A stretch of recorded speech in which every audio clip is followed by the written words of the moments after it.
안녕하세요. 아포입니다. 오늘 방송 주제는 제목과 같이 부동산 폭등의 3요소라는 제목으로 오늘 방송을 진행하려고 합니다. 자, 오늘 방송에서는 지금 여러분들께서 부동산에 대해서 잘못 알았던 사실들에 대해서 제가 여러분들께 다 일일이 밝혀드릴 예정이고요. 그동안 여러분들께서 알고 계셨던 부동산의 가격 폭등의 원인, 그리고 이것이 시대별로 그리고 시기별로 어떻게 흘러왔는지까지 제가 설명을 드릴 건데요. 예시를 들어서 설명드릴 거고요. 오늘 방송은 그렇게 길진 않으니까 너무 긴장하지 않으셔도 됩니다. 더불어서 제가 칠판을 준비하고 그리고 여러분들께 이미지 파일로 설명을 드릴 거지만 기존처럼 제가 그렇게 복잡하게 설명드리진 않을 거예요. 그러니까 너무 긴장하지 마십시오. 자, 제가 그동안 너무 어려운 차트, 복잡한 차트만 들고 와가지고 여러분들에게 너무 많은 지식을 갖다 주입시켜 드리려다 보니까 여러분들께서도 머리가 좀 아프셨을지 모르겠는데요. 오늘은 아주 간단합니다. 그리고 여러분들께서 지금까지 생각하셨던 부동산 시장에 대해서 공포감을 갖다가 많이 저하시켜드리고, 그리고 부동산 시장의 흐름을 갖다가 여러분들께서 무엇을 보아야 되는가 가장 중심을 잡는 그 축들이 만들어지게 될 거예요. 자, 그러면은 먼저 여러분들께서 느끼시는 부동산 폭등의 요소들은 무엇이 있을까요? 자, 먼저 제가 화이트보드를 한번 열어보겠습니다. 자, 화이트보드를 하나 장만했고요. 자, 이 화이트보드 위에다가 하나씩 적어 나가도록 할게요. 자, 여러분들이 생각하시는 폭등의 한 가지 요소, 한 가지씩 혹은 두 가지씩, 세 가지가 생각난다면 한번 열거해 보시죠. 자, 여러분들이 열거하시는 생각들과 그리고 제가 느끼는 생각 간에는 차이가 있을 수 있습니다. 무조건 제가 느끼는 이 부분이 옳다라고 고집하진 않습니다만, 그동안에 제가 수십만의 데이터들을 갖다 가공하면서 제가 느낀 생각은 바로 이렇습니다. 자, 일단 첫 번째, 그러니까 부동산을 투자해봤던 사람들이 가장 많이 이야기하는 것, 바로 심리입니다. 자, 이 심리적인 요인 때문에 부동산 가격이 폭등한다. 부동산을 갖다 많이 투자해본 사람일수록 부동산은 결국은 심리더라 라는 말씀을 많이 하세요. 그리고 언론사에서도 종종 전문가들이 나와가지고 부동산은 결국 심리인 것 같아요 라고 하는데, 사실상 저는 부동산 폭등의 세 가지 요소 중에서 이 심리를 갖다가 가장 하단에 둡니다. 자, 부동산 심리라는 것은 어떻게 만들어지죠? 사람들에 의해서 만들어지죠. 그리고 사람들의 이 심리라는 것은 변동폭이 너무 커가지고 종잡을 수가 없습니다. 그럼 결국 부동산이란 건 예측이 불가능한 것이고, 부동산에 대해서는 전문가들이 심리 탓이야라고 다 치부해버린다면은 이게 무슨 전문가인가요? 자, 어쨌든 이 심리도 분명히 부동산 시장을 갖다 움직이는 핵심 요소 중에 하나입니다. 그런데 이보다 좀 더 우리는 과학적으로 한번 접근해 보자고요. 자, 그러면은 심리 다음으로 또 어떤 것이 있을까요? 자, 두 번째로 심리 다음으로 또 부동산에 영향을 미치는 것은 바로 유동성입니다. 자, 지금 현 정부에서는 부동산 심리만 잡으려고 하는데, 결국 이 부동산 심리라는 기저에는 유동성이라는 부분이 있어요. 시중에 화폐가 너무 많이 풀렸다. 부동산 가격 폭등에 대해서 종종 뉴스에서 나오는 말입니다. 시중 유동성이 너무 많이 늘었다. 시중 유동성은 어떻게 늘죠? 바로 본원 화폐 증가량이 바로 즉각적으로 M2 시장, M1, M2 시장에다가 신용 팽창을 불러 일으키면서 시중의 화폐가 넘쳐나게 되는 건데, 사실상 이 정부의 본원 화폐, 본원 통화, 본원 화폐 이 부분이 증가하는 이유에 대해서는 명쾌하죠. 세수 대비해서 그러니까 국가의 예산이 과도하게 잡힌 경우, 이럴 경우에는 결국에는 종국에는 화폐 찍어내서 막는 겁니다. 아니면은 또 수출이 너무 잘 됐을 경우에, 수출이 너무 잘 되다 보면은 또 대한민국 국가에서 기업들을 상대로 환전을 해줘야 되는데, 그 환전을 위해서 또 번호화폐가 증가하기도 하고요. 어쨌든 이 부분에 대해서는 지난 방송에서 다 설명을 드렸기 때문에 생략하도록 하겠습니다. 자, 지금 현재 유동성, 이 유동성이 시중에 너무 많이 풀려있다. 그러면 앞으로는 어떻게 될 것이냐라는 부분에 대해서는 명약관화하죠. 왜? 정부에서 매년 예산을 늘려가고 있으니까 예산을 늘려간다는 것은 그만큼 향후에 본원화폐 증가량이 늘어날 가능성이 높다. 특히나 공무원을 갖다가 늘려서 뽑았다는 것은 무엇을 의미하느냐?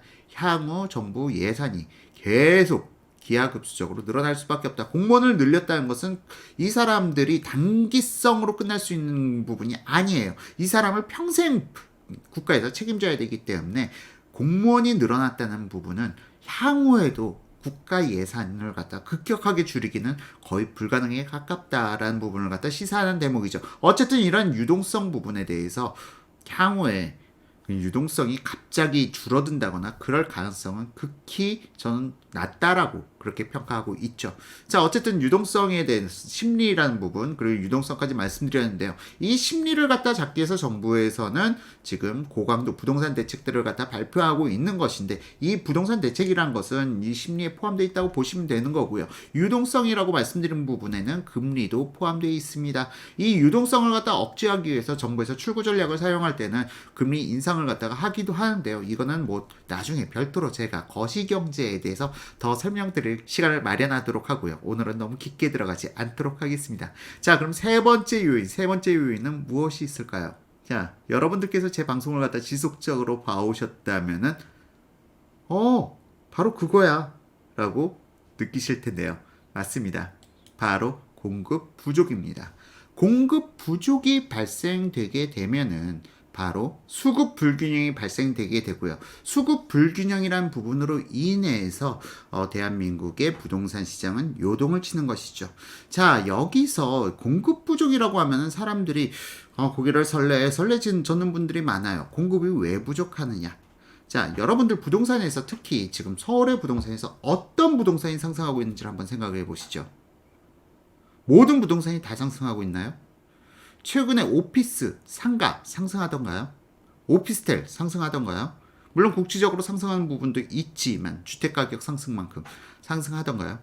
자, 그럼 주택 중에서도 모든 주택이 다 상승하나요? 아니죠. 주택 중에서도 아파트만 상승하고 있죠.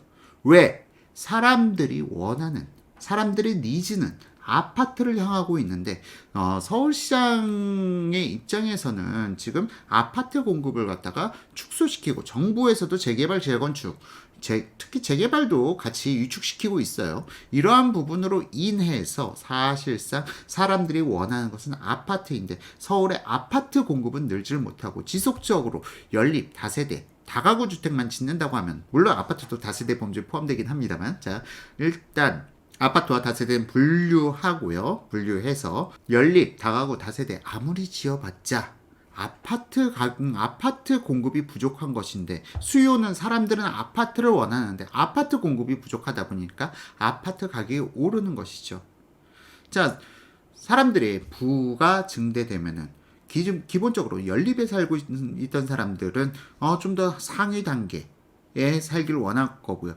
아니면은 다가구 주택에 사는 사람들, 아니면은 다세대 주택에 사는 사람들, 빌라에 사는 사람들, 이 사람들의 소득 수준이 점점 높아지면은 어떤 주택을 원하게 될까요? 바로 아파트인 것이죠. 따라서 아파트 가격, 아파트는 주택과는 약간 분류해서 봐야 될 필요가 있는데 정부의 입장, 서울시장의 입장에서는 주택은 안 부족하다. 맞아요. 주택은 안 부족해요. 아파트가 부족하니까 아파트 가격이 폭등을 하는 겁니다. 자, 따라서 지금 현재 아파트 가격이 떨어지지 않는 이유는 바로 아파트 가격 공급의 부족에 있는 것이죠.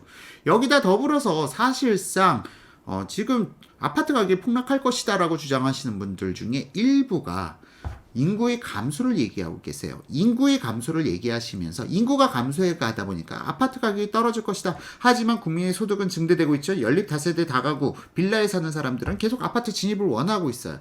자, 그러면은 가격이 하락할 곳은 어딜까요? 연립 다세대 이런 곳은 가격이 하락하더라도 아파트의 공급은 부족하다 보니까 아파트의 가격은 지속적으로 상승하는 겁니다. 더불어서 인구가 감소한다 하더라도 인구보다 더 중요한 게 있어요. 아파트, 주택을 소비하는 주체는 개인이 아닙니다. 가구입니다. 가구 구성원들이 주택을 갖다 구입하는 것이죠. 그런데 이 가구 증가는 2035년까지 지속된다는 사실. 따라서 지금 현재 인구 감소 때문에 주택가격이 폭락할 것이다. 이거는 최소 2035년까지는 여러분들께서 기대하시기가 좀 어려운 사항이고요. 더불어서 국민의 소득이 증대되어 가면 갈수록 연립에 살던 사람들은, 그러니까 반지에 살던 사람들은 1층에 살기를 원할 거고, 1층에 살고 있던 다가구 사람들은 2층에 살기를 원할 거고, 다가구에 살고 있던 사람들은 연립에 살기를 원할 거고, 연립에 살던 사람들은 빌라에 살기를 원할 거고. 자, 이렇게 계속 수요는 올라가면서 최종 목적지 단계에서는 현재 대한민국에서는 아파트가 있는 겁니다. 따라서 국민소득이 증대될수록 결국 수요는 아파트로 옮겨갈 수밖에 없는 것입니다. 이런 이유로 2035년이 이후가 된다 하더라도, 가구수가 감소한다 하더라도 아파트 가격이 떨어질 것이냐? 이 부분에 대해서는 또 별도로 봐야 하는 것이죠. 자, 어쨌든 지금 현재 서울에 있어서 아파트 공급 부족이 지금 우려되는 상황이고요. 특히나 이 공급 부족에 대해서는 차후에도 제가 지속적으로 또 다른 방송들을 통해서 말씀드릴 거고, 지금 공급 부족, 유동성, 심리, 이 세 가지 요소가 주택 가격을 갖다 상승시키는 요인으로 작용된다라고 저는 보고 있어요. 자, 그런데 지금 이 세 가지 요소가 모두 충족될 때 사실상 이 가운데 가격 폭등이 나타나는 것이고요. 이 가격 폭등이라는 부분, 이 세 가지 요소들이 다 충족됐을 때 서울의 주택시장은 상당히 위험한 상황을 맞이하게 되는 겁니다. 지금은 이제 서울만이 아니라 경기도까지 퍼져 있는 상황이고요. 경기도도 이제 올해부터 입주 물량이 상당히 줄어들었기 때문에 위험하죠. 위험합니다. 경기도도 위험합니다. 자, 이제 지금 여기서 제가 지방시장도 사실은 여기 포함되는데, 지방시장에 있어서는 각 도별로, 그리고 각 광역시별로 또 별도로 따져봐야 되는 부분이 있기 때문에 여기서 제가 다 열거해 드리지는 못하는 점 미리 양해 부탁드리고요. 자, 여기서도 사실상 공급 부족이라는 것은 타이밍이라고 계속 말씀드렸어요. 공급이 항상 주구장창 늘어나는 것은 아니고, 공급이 폭발적으로 많이 늘어나는 시기가 있고 또 줄어드는 시기가 있고, 이 타이밍에 따라서 여러분들이 주택 매수를 갖다가 타이밍을 잡으시면 상당히 좋은 타이밍이라고 말씀드렸고요. 따라서 지금 제가 올해죠. 이제 올해 2020년 상반기까지 강동구 고덕 재건축 지역, 이 지역에 입주 물량이 많기 때문에 이 지역을 갖다가 주변으로 해서 한번 살펴보게 되면은 좋은 가격에 매수할 수 있을 거라고 지속적으로 말씀드려 왔어요. 자, 어쨌건 지금 공급 부족, 심리, 유동성, 이 세 가지를 갖다 언급드리면서, 자, 이 중에서 사실상 하나가 빠졌다 했을 경우에, 예를 들어서 유동성과 심리가 상당히 좋아요. 유동성은 아주 팽창되어 있는 상황이고, 심리도 사람들이 상당히 좋은 시기입니다. 하지만 공급 부족이 있을 경우, 아니면은 공급 부족과 유동성은 충분한데 심리가 너무 저조하다 라고 했을 때 발생되는 현상, 아니면은 심리와 공급 부족은 너무 심각한 상황인데 유동성이 나쁠 때, 유동성이 정부가 출구 전략을 시행할 때 나타나는 현상들, 각각의 상황들에 대해서 여러분들께 설명드린다면 앞으로 미래 시장을 대비하기 훨씬 더 수월해지시겠죠? 자, 여기서 설명을 드리자면, 먼저 공급 부족과 유동성, 이 두 가지 상황이 맞물려 있는데 부동산 심리가 너무 좋지 않다. 부동산 심리가 너무 좋지 않다. 공급 부족과 유동성, 이 부분은 충분히 충족되는데 그러니까 부동산 심리가 너무 저하되어 있을 때 어떤 현상이 나타나냐? 이때는 바로 전세가 폭등이라는 부분으로 나타납니다. 임대가 폭등이라고 해도 무관하겠죠. 공급은 부족하고 시중에 유동성도 넘쳐나요. 그런데 부동산 심리가 너무 안 좋다. 이게 바로 나타났던 현상이 2010년, 11년, 그리고 2013년 말 2014년까지라고 보시면 됩니다. 이 당시에는 공급이 부족했고 유동성이 부족했는데 심리는 너무 안 좋았다. 심리가 너무 안 좋다 보니까 사람은 주택 매수를 갖다가 미루게 되고, 주택 매수는 미루는데 유동성이 넘쳐나요. 그러다 보면 자연스럽게 이 시중 자금은 전세가를 갖다가 급등시키는데 영향을 미치게 되는 것이죠. 자, 이 부분은 왜 그러냐? 주택을 매수해야 될 사람들, 이 사람들이 매수를 해줘야 되는데 주택을 매수하긴 싫어. 왜? 심리가 너무 안 좋으니까, 주택을 매수하기 싫으니까 이 사람들이 전부 다 전세 혹은 월세 혹은 반전세 이러한 부분으로 시장이 몰리다 보니까 아무래도 전세가는 폭등할 수밖에 없겠죠. 주택을 매수할 사람들은 해줘야 되는데 이 사람들까지 전세 수요, 임대 수요로 몰리다 보니까 자연스럽게 주택 임대차 시장은 불안해지는 것입니다. 자, 그러면은 공급 부족과 유동성은 넘쳐나는데 심리가 안 좋았을 경우에는 전세가 폭등 현상으로 나타난다.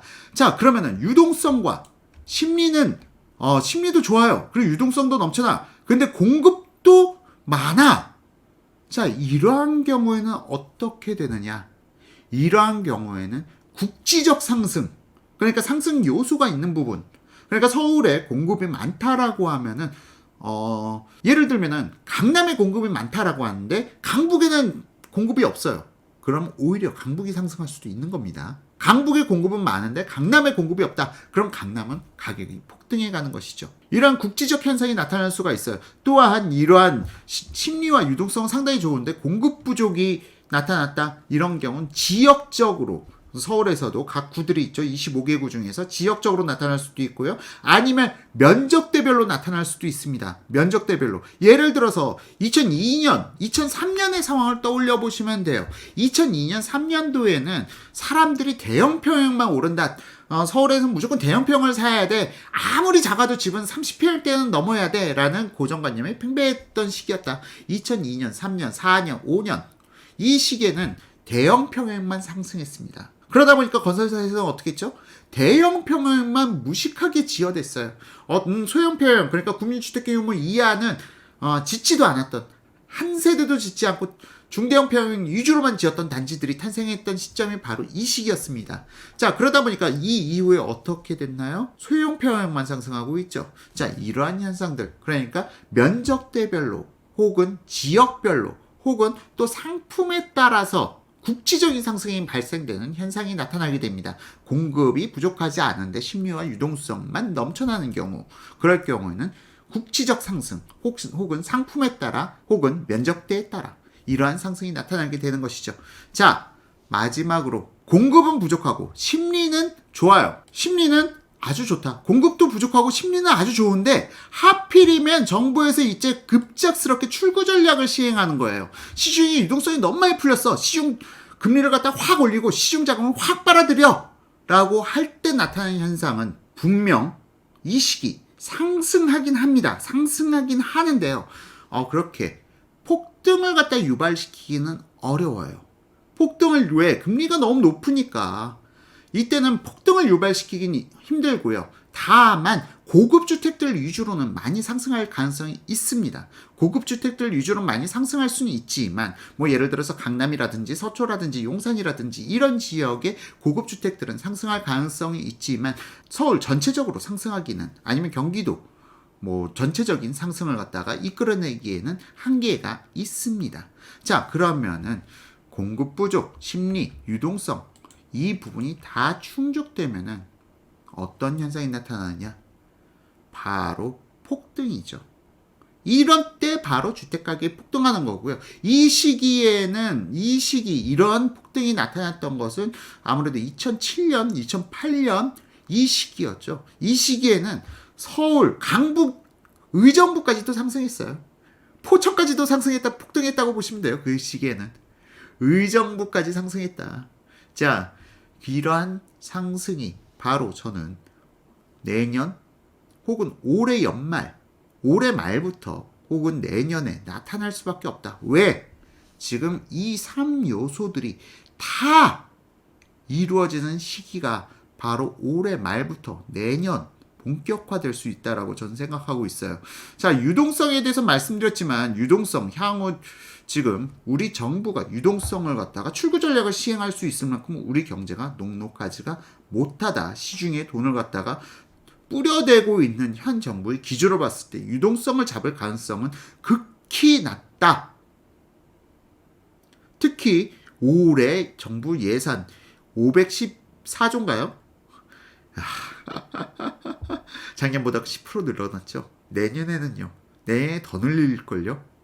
자, 그러면은 향후에 세수가 적게 거치고 예산은 많이 필요하고 그럼 어떻게 해야 될까요? 국채를 발행하거나 아니면은 본원 통화를 갖다 늘려야 될 텐데 국채도 지금 너무 기하급수적으로 늘어나고 있는 추세라 국채에 대한 발행 이자만도 지금 정부에서 버거운 상황에 직면할 것입니다. 자, 어쨌건 정부는 지금 유동성을 잡기는 어려운 상황이에요. 그런데 더 한 가지 이해할 수가 없는 게 정부에서 공급, 그러니까 제가 말씀드렸죠. 주택시장은 아파트와 일반, 그러니까 다세대 빌라, 연립 이런 쪽과 구분해서 봐야 되는데 정부에서 지속적으로 아파트 공급을 갖다가 막고 있어요. 엄밀한 부분에 대해서는 막고 있습니다. 이 부분도 제가 나중에 또 추가적으로 방송할 기회가 있다면 말씀드릴게요. 자, 아파트 공급을 막고 있어요. 자, 그렇기 때문에 정부에서는 지금 강력한 세금 대책이라던가 자꾸 심리적인 요인을 갖다가 매수를 갖다 억제하기 위해서 심리를 갖다 죽이려는 그러한 행위만 지금 열심히 하고 있는데요. 사실상 유동성, 공급 부족 이 두 개를 갖다 포기하고 심리만 잡아가지고 주택가격 결코 잡을 수가 없습니다. 이 부분에 대해서는 제가 앞서 공급 부족과 유동성, 심리 이 3요소의 각각의 케이스에 대해서 제가 어떠한 현상이 나타나는지 설명드린 것과 더불어서 심리만 잡아가지고는 결코 부동산을 잡을 수가 없다.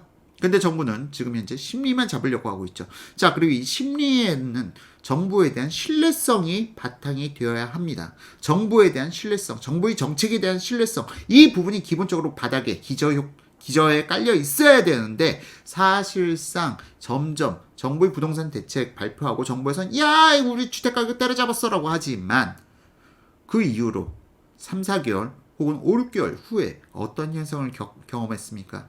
자, 정부의 정책에 대한 신뢰도가 점점 하락 국면에 있다. 자, 그럼 이런 상황에서 정부의 정책도 못 믿겠고 공급은 부족하고 거기다 유동성은 넘쳐나고 그럼 2020년 올해의 부동산 시장은 어떻게 될까요? 그리고 2021년은요. 자, 지금 여기까지 보셨다면은 부동산 가격 폭등이 무엇으로 인해서 나타나는가라는 부분에 대해서 여러분들께서 아실 수 있을 거라고 생각하고요. 더불어서 한마디만 더 할게요. 우리나라 보유세가 너무 낮다. 보유세를 늘려라. 더 늘리면 집값 가격 상승 못할 것이다 라고 얘기하지만 그렇다면 미국은 무엇인가요? 미국은 우리나라보다 보유세가 훨씬 더 높은데도 불구하고 미국은 어떻게 주택가격이 폭등하죠? 이걸 여러분들은 어떻게 설명하실 겁니까? 세금으로 부동산 때려잡는다고요? 말도 안 되는 소리입니다. 정말로요. 여러분들께서 지금 현 정부에 대한 신뢰도가 너무 높아도 하지만 현 정부가 지금까지 여러분들께 약속해드렸던 것들 어떤 게 지켜진 것이 있는지 곰곰이 한번 생각해 보시길 바랍니다. 자, 이상으로 오늘 방송 마치도록 하고요. 여러분들께 오늘은 가볍게 부동산 시장에 대해서 아주 가볍게 다뤄본 방송이었고요. 원래 제 방송은 좀 많이 난이도가 상당히 난해한 경우가 많은데 오늘 신년이고 첫날, 첫 업무일 여러분들 머리 아프지 마시라고 아주 쉽게 한번 설명드려 봤습니다. 자, 어쨌든 2020년 아포유의 첫 번째 방송 여러분들의 만족도는 어떠신가요? 댓글로 여러분들의 의견 남겨주시면은 향후 방송을 만들어 가는데 참고토록 하겠습니다. 자, 이상으로 아포유의 2000년 첫 방송 마치도록 하고요. 여러분들 새해에는 정말 여러분들이 성취하고자 하셨던 모든 일들이 이루어지는 한 해가 되길 간절히 소원해 봅니다. 여러분들 새해 복 많이 받으십시오. 감사합니다.